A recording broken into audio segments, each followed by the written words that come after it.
Hey, what's going on, everybody? Your boy Blake, Money Blake. We're the Loaded Joe's MMA podcast. We're coming at you again.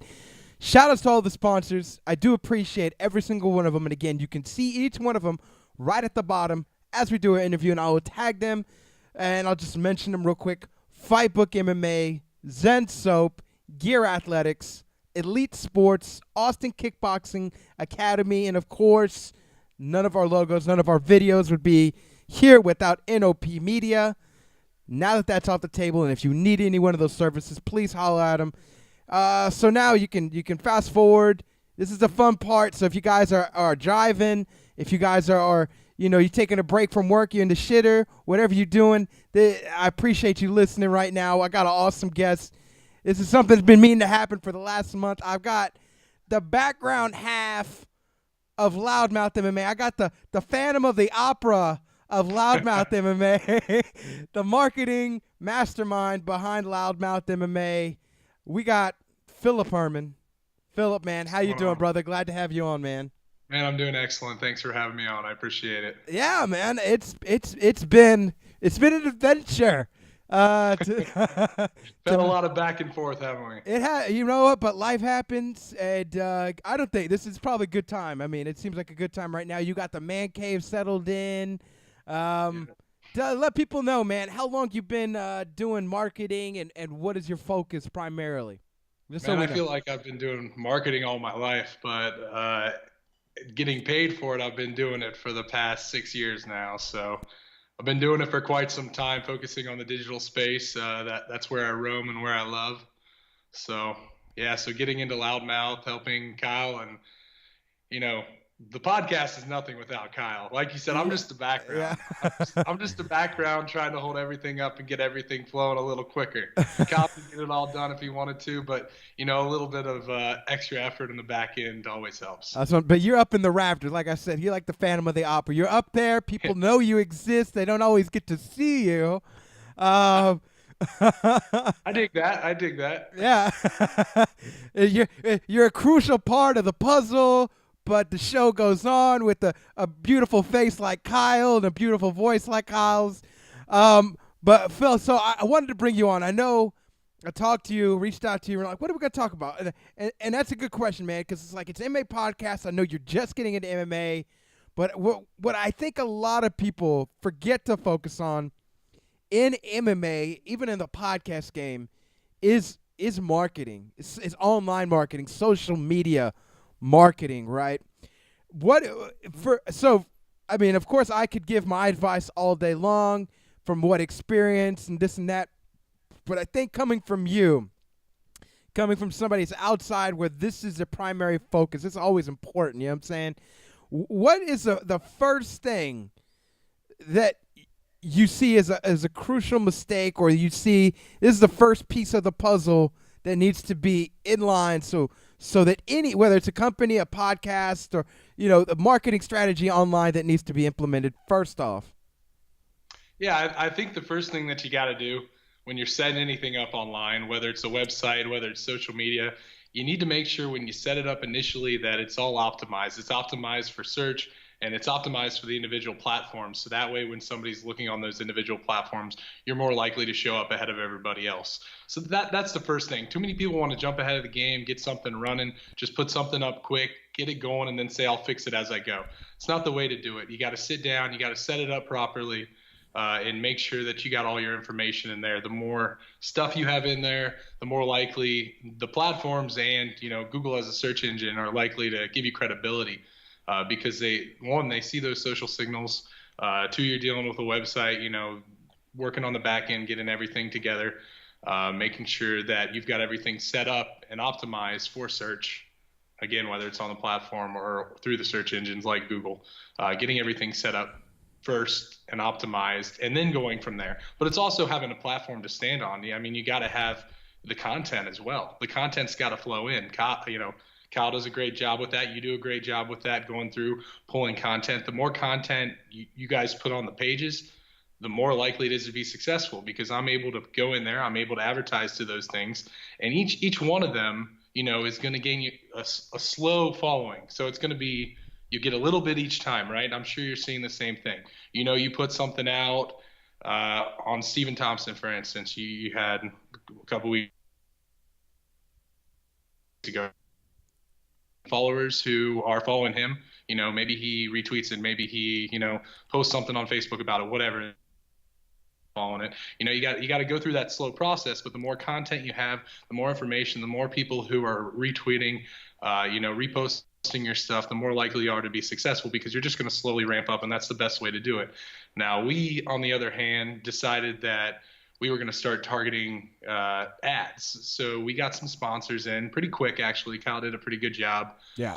We went through, got some sponsorships, got a little bit of money in. We went through, we did. Every marketer does the same thing. You got to promise a certain number of impressions. Go through that whole spiel. You know how that is. Yeah. So go through, set everything up, and we decided that we were going to target, the United States. That's where we started. But then we found the secret sauce was not just targeting the United States. It was targeting all the top countries that are big MMA followers. And actually, the U.S. is great, and I think it's becoming bigger and bigger here. But we're finding a huge following overseas. And honestly, that's been great. And that kind of opened up things for Kyle to start, like, I know that you're going to have a big part in the Loudmouth Network, stuff like that. We got different people doing different things all over the world. It's no longer just here in the United States. And it's making sure that you've got that audience. And once you start building that audience, it's all about using that audience to build your audience even larger through things like Facebook does a great job, social media, Google does a great job with creating these lookalike groups. I don't want to keep rambling. I could go on and on. No, you're good, man. These lookalike groups, once you find your target customer, the ones who are engaging, the ones who are converting, as we say, you start to gain these lists, and you take that list, and what you can do is you can actually target to people who look like those people. So people who do and act the same way. So people who are likely to be fans of your show, right? Percentage. You start at the top 1%, then you move through to the second, all the way up to 10. Once that list reforms, you start back at 1. Okay, this is where you start getting your audience for real. This is where you start getting the people who are engaged, the people who are interested, and the people who are retweeting your stuff, is going through and creating these lookalike groups, creating these similar audiences, and marketing through there. Because we do Facebook ads, we do AdWords, we do all kinds of different stuff just to kind of get us rolling. And, the more targeted you are, the more refined you are. One, costs you less money. Right. Two, it's more likely that those people are going to end up being long-term, long-term audience versus short-term, right, one-offs. Right, absolutely. With that in mind, is there, well, of course there is. What are some of the biggest mistakes, though, as far as marketing goes, like on social media, like whether it be Twitter, Facebook, even YouTube or something like that? What are some key mistakes that you see a lot of people make, whether it's not taking advantage of like hashtags or not retweeting this, or because I know, like I literally, I'm you and Kyle together, so now I have to do all of my own stuff, so it's probably not as good as again. Sometimes our quality's not as good as Kyle as far as like high definition, but I do what I do. So my marketing's obviously never going to be as good as yours, but I do what I do, right? There are people that don't even do what I do, that don't even do it as well as you do, and then there's people that are in the middle. But what are like key tools that people are not using that are simply there, simply free, they should be taking advantage of, man? Well, as far as mistakes go, let's start there. So you had it 100% right. We're jumping into video here really soon. Get Kyle's beautiful face out there. We're going to be doing YouTube. And I'll tell you what, I ran a YouTube channel for a while. I think I was averaging like 10,000 views a video, which isn't bad. But going through and make sure you're tagging things properly, make sure you're tagging the proper content and looking for the followers that you want to come. You got to tag the right way, but it's also putting it out to the right places. There's all kinds of stuff you can do. Reddit's a great place to go. MMA Reddit stuff. Go on there, post your links. Find the you interview Stephen Thompson, Conor McGregor, whoever. Right. If you interview one of those guys, go to their fan pages, post your link. Make sure you're tagging these kind of things. That's what I'm kind of doing on behind the scenes right now is making sure that when we get these live videos up, when we get all this rolling, I'm going to those pages and I'm making sure that those links are being filtered in, because that's very important. And I think too many people just post it and hope, and you just can't post and hope. You got to go out, you got to put yourself in front of people, because when you're small, I mean, yeah, you can grow when you got a couple 100,000 followers, and then let it spread. But I mean, right now we have what, 5,000 Twitter followers, and then we have a couple thousand Facebook, page likes. So for us, we got to keep going out there, make sure we're putting our links places, make sure that we're marking that as much as possible. And honestly, not doing paid ads in the beginning is silly to me. I mean, you can do a $10 ad. It's not that big of a deal. You go through, target the people who are likely to look at that content. I mean, it's worth $10. I'll tell you what, $10 for, if you look at some of our posts that we're doing boosts for, we're getting 100 plus engagements. So it's 100% worth it. And you'll see video spikes as well as far as downloads go. But then, as far as the second part of the question, what can you do to kind of help the process as well as posting on social media? I think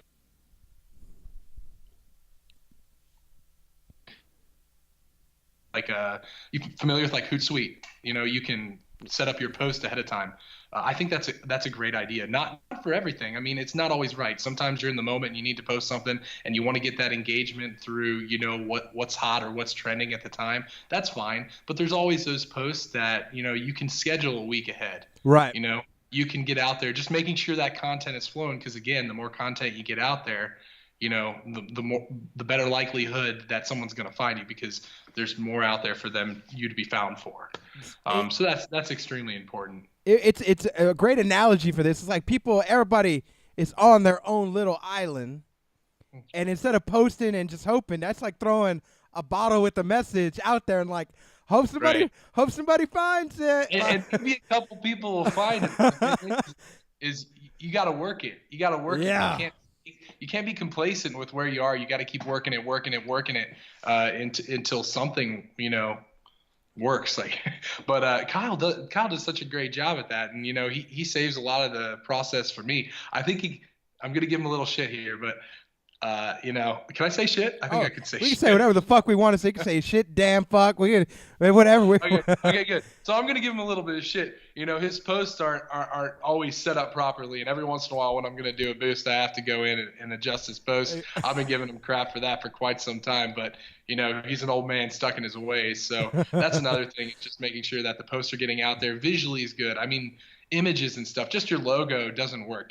We've been doing that too much. That's one thing we need to change on our stuff, just putting our logo out there. I mean, that's fine, that's great, but it's getting the content that's interesting to people, like the photos of the fighter you're interviewing, or whatever content you're working with, making sure that it's engaging, because you're just one scroll away from being passed. Right.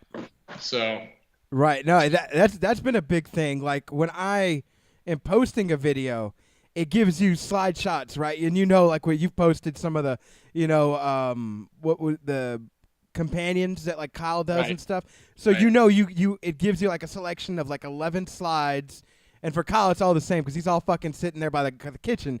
But like when you're doing an interview like this, like it'll give you 11 different slides, and sometimes you'll find just that right one. That's like both of y'all are smiling, or one of y'all smiling. The fighter's about to talk. You don't want to get a funky one where it's just like you look like you're looking off in the sunset, and the fighter looks like he's picking his nose. You know what I'm saying? Like you don't want. Maybe you do. Yeah. Maybe you do want that one, but it's finding the right one. Like I know exactly what you're talking about in that aspect. Like it's taking the time, making sure your verbiage is correct and or engaging even when you post a video or when you post in a picture. Because there are like key things and making sure you tag them that somebody will see it, and hashtagging, because just those little things get you extra 1,000 views. People are clicking, just watching hashtags, and they're like, oh shit, what's this post? And it'll pop up because it's got the hashtag or because it tagged, so and so favorite fighter, right? You know what I'm saying? Right. Yeah, and you get into those crowds, and that's where the action is. Especially the engaged audience, the one most likely to interact with your stuff. That's where they are. So Right. Yeah. It's that targeted, whatever you're looking for. It's that targeted demographic. Instead of shotgunning, instead of doing shotgun marketing, it's specific. I like to call it heat-seeking missile style marketing, where you're getting down to exactly the message directly to who it's intended for in the first place, right? They don't have to go seeking it any harder than you don't have to make the search for you any harder than it has to be. Which is why I mean I feel like like on Instagram you can do like 30 hashtags. Motherfuckers, if y'all are trying to grow, do 30 hashtags. Like do something. don't do 30 Do 30 hashtags. hashtags. Do 30 hashtags. Please don't do more than like 4 hashtags. Just saying, man. Somewhere in the middle, I guess, is what I'm trying to say. what, what, what is your thoughts, man? Obviously, me and Kyle were talking about this, man. What is your thoughts, though, as a marketer, as far as like this live shit's concerned, right? Obviously, I'm a huge fan of Facebook Live. Kyle's a huge fan of Facebook Live. But what is your advice for people don't know, they haven't used it, they haven't even used Instagram Live or Twitter Live? Like, this is a whole new way of marketing that No, it's groundbreaking. It's huge, and these vertical videos that are happening right now across the live space. I mean, it's the place to be, and Facebook makes it so easy to get it out there. I mean, as soon as you set it up, that live video is automatically notifying almost all your followers. And that's rare because when you post to like your social media, only 2 to 12% of your followers actually get that initially. And until that gets more engagement, it begins to grow once you get more engagement. That's why, wedding posts, you always see people with like 1 million likes on wedding posts. And they always come up because it's the same thing on your personal page, right? Right. So when you go over to like MMA, that's why you see all the posts about what's trending, what's hot, because it has a lot of engagement. It's going up. But the thing is, these live videos, this is the way of the future. And I think, I know that you've talked a lot with Kyle, and there's a lot going on with what you guys are planning to do, and I'm excited for it. But I see the live video space is blowing up. And it's not just Facebook, it's live on YouTube. So it's getting those pages set up, making sure you're using the right medium, because maybe live on Facebook will work for some people. Maybe it's not for them. Maybe the YouTube's a better space. So it's kind of researching and understand where your space is, where your audience is, and just kind of going with it. And I think, we have a lot going on with the Loudmouth network that we have scheduled here and planned out. And I think everybody listening, check it out in the future. It's going to be awesome going through these live videos. And I know Blake can have a big part of that. So I'm very excited for that. Excited to see what you have to say, because I love your show. Excited to see what Kyle has to say. And I'll tell you what, we got some big names coming in. It's going to be good. It's an exciting time, man. And without hyping ourselves too much, it's definitely going to be a ride that people are going to enjoy coming up, man. But I want to touch on all these little things, because all these little things for me are little things that have helped me grow, and I've kind of followed you and Kyle's footsteps, right? So I'm right behind, I'm watching, and I'm like, oh, I see this is done really well. I see this is done really well. But a lot of people, I feel like people sometimes don't follow success in that same manner, right? It's sometimes like, well, they're doing good, but I can do it my way. You know what I'm saying? Hey man, why recreate the wheel? It works, right? So, hey, follow what works. I mean, I do the same thing. I'm looking for trends. I'm constantly following trends. Every once in a while, you'll have a shiny, bright new idea that works out, and you're gonna have a lot of ideas that fail. Right. But follow the trends, follow what works. We do a lot of things, jumping on hashtags, jumping on, trending topics. It's easy to do, and it's easy to get, mass brand awareness with those kind of things if you do it properly. Mm-hmm. And I see nothing wrong at all with looking at what's successful and following suit. I'm going to ask you this. Do you have a thing with Kyle where, so my girlfriend used to be at one of those multi-level marketing, I don't even want to talk about it, but she used to be it used to be It Works, but whatever, man. Like a pyramid scheme. She was in a pyramid scheme, and she got me in the pyramid, and I got pyramided. But it's support. You got to be supportive at that point. It's like you got to just learn. But anyways, they taught some really good stuff, and there was one thing you pointed out that I really want to hone in on. It's the fact of when you post stuff, and a lot of people don't know this. Only like this much to this much of your this much, friends list. I lost you for a second. You're gonna have to start again. Yeah. I was saying like only like this much or like this much out of your hundreds of friends, you know what I'm saying, and thousands of friends sees your posts on Facebook. But there is a way that you can make a list of specified people that you want to see that post, and it goes and you know what I'm talking about, right? Oh, 100%. Yeah. If you ever jumped on the Power Editor on Facebook, you can go through and there's a lot of targeting you can do. It's serious, like Big Brother stuff. Like it really is. They know everything about us. They know income. They know your spending habits. We can go through and I can literally go to anybody's page, whether they're my friend or not. And I can go through and I can steal their Facebook ID, and all I need is their Facebook ID, and I can just target market to that person if I want. It's very so precise. Scary. No, it's great. I can go to your page and I could take your entire fan list, go through and just market to those people. And it would make sense for me to do that. Right. Have I done it yet? No. But it's definitely an option, and it works. Yes. Utilizing book code, utilizing their email addresses if you have an email list, and that's another thing. If you're not utilizing your list, you should be. That's very important in any business, and that's one thing. I have a digital marketing company as well that I do on the side, and I do a lot of consulting. I help a lot of people with business plans in the digital space, and that's one thing that people just don't utilize enough, and that's their customer list, their followers, those kind of things. The people who are already engaged, remarket to those people. We go through a lot of remarketing, and I think that is the place to be because you've already got them there. Make sure they're coming and downloading all your videos. Make sure you're remarketing to them. Make sure they remember you. You got to keep that brand awareness. So it's going back, remarketing to those people. And again, you're right. Not everybody sees every post you do, even if they follow you. It's a small percent. Increase that engagement. There are ways to fake that engagement.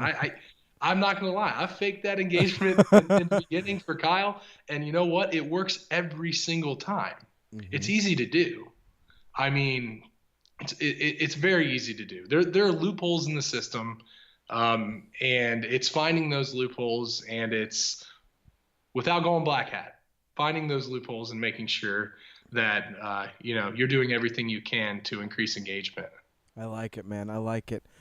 Before we part, for everybody who's listening, been taking notes, what are some final, maybe like the final two bits of advice that are largely important, maybe that we haven't covered, that once they've got their brand, once they're trying to get established, what are two crucial pieces as far as marketing people, themselves, social media wise, that just make sense and that are easy to do, that are just maybe forgotten about, that'll just separate them off right out the gate, man? Well, first of all, I mean, something stupid, silly, easy is just making sure you're organized. Because going through, making sure you get everything set up, I'm a creature of habit. I have to do things the same way every time. And it's getting set up and making sure that I do have a plan in place. Right. Making sure that I'm not just doing this on a whim. Make sure that I know that I'm going into something, maybe it's uncharted territory, maybe it's not. but at least I know that I have a plan in place. I have things set up step by step. And that's the first thing I did with Kyle when he said he wanted to do this. I said, yeah, I'm in. Let's do this. I wrote up exactly what we needed to do in order to get the RSS feed set up, all that stuff, and put everything in line for him. And, he jumped in the driver's seat and he did everything straight by that plan. And, he got things running quick. I was very impressed. In fact, I know I've just been talking so much about Kyle, but I'll tell you what. No, I'm serious. He's so good, man. He's so good. I honestly thought when I got into this, I was like, okay, this is going to be short lived. I'm going to do it for him because he's my bro, and we're going to try to get this running. We'll have some fun with it maybe. But then you know what? He freaking took the torch and he just started running, and he hasn't stopped. And that's you need somebody like that. That's another thing. If you don't have passion, get out. Yeah. You don't have passion for it, get out. I know you know that too, because I know you're not sitting there in your man cave, your garage, whatever you want to call it, sitting in there saying, oh man, I got to do another podcast. I don't want to do this, blah, blah, blah. No, you're going in there. You're pumped about it. You got energy. That's what people want to see. That's what you got to feel, because if you start losing it, it's easy just to slide away. You see all the dead MMA podcasts that are out there. It hurts my ears. They're sitting on islands by themselves, right? So it's understanding you got to have that passion. You got to have that drive, and you got to have a plan. Those are the things that I truly suggest. Starting and finishing, no matter where you are, develop that plan, keep it going, and understand that if that passion dies, so is the project. Yeah, surely, man, sure. And I like your, the way you said you're riding with Kyle, ride or die. Yours, bro. You were ready for a Thelma and Louise type situation, and, and he pulled you into some NASCAR shit. He's going and going and going. He slapped me a couple times, I'll tell you what. I love it though, man. And talk about passion. I see you on the companions getting into MMA and joining us here on the dark side.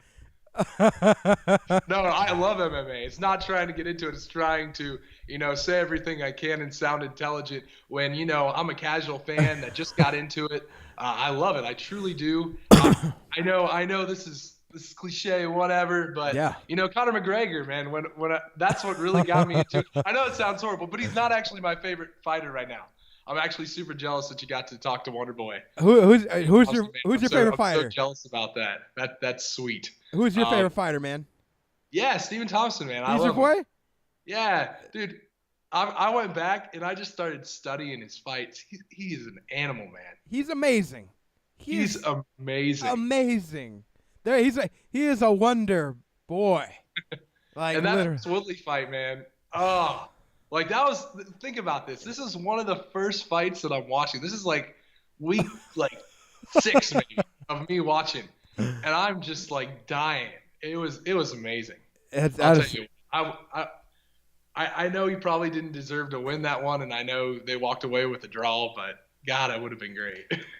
Man, yeah, I was. I mean, obviously, huge Wonder Boy fan, and obviously, helped Kyle make that connection, but Wonder Boy, man, he is something else, and it's awesome to see where he's at, and it's gonna be awesome to see where he goes, man. And all of his fights are all amazing. Even his losses, like to Matt Brown, and this one, it's never he gets wreck shopped. He never comes out I never feel like, damn, he shouldn't fight for a long time. I always feel like it's competitive. He's competitive no matter where he's at, man. And then obviously I'm a huge Conor fan, and Conor, okay. he got my girlfriend into MMA, so I'm never gonna be mad at Conor. He got a lot of people into MMA. I'm into MMA, so. I love him, man. He's awesome. But Phil, I want to thank you so much for taking some time away from Kyle to come over here and help everybody else out in the MMA world, and drop some knowledge bombs. I told him he was going to drop it like it was World War II, and it looked like we did, man. Phil, where can people, if they want to reach out to you, if they want to find you, let them know, Loudmouth, all the good stuff, man. Yeah, of course you can reach out through the Loudmouth MMA podcast, no matter where you are. You go to Twitter, go to Facebook. You can go to my website. It's philipcherman.com. That's fine too. whatever you want to do. But go to Loudmouth page for sure. You can always message me. I'm looking, I'm watching, so you can get me there. There we go, man. Phil, I want to thank you so much for the evening. Obviously, we're going to stay in touch. Yeah, for sure. And hopefully we get enough feedback. We have you on and get some more questions answered. But thank you so much, man, for all this. Have a good night. And, yeah, bro, we'll stay in touch, man. Thanks, man. Thanks for having me on. You're welcome, my man. Peace. Later.